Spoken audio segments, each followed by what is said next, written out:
Hello, everyone. Today, we'll be covering the configurable RPO for PC backup and restore to S3 feature introduced in PC 7.3. Currently, the Prism Central Backup and Restore solution for AWS S3 buckets has a fixed RPO of 2 hours. This is a limitation, as many customers have different data protection requirements and are looking for the flexibility to configure the RPO based on their specific needs. To address this, we're enhancing Prism Central to include a drop-down menu with configurable RPO options such as 1, 2, 4, 6, 8, 12, and 24 hours, with the default set to 2 hours.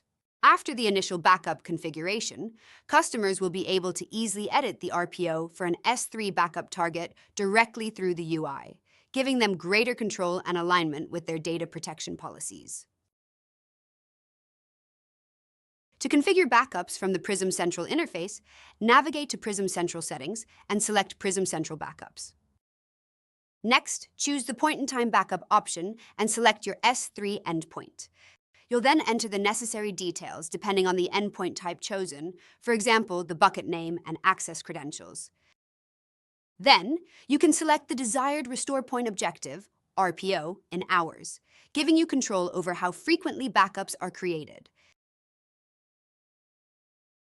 With this feature, users will have the flexibility to choose from a range of RPO options from 1 to 24 hours directly from the Prism Central interface when configuring backups to S3.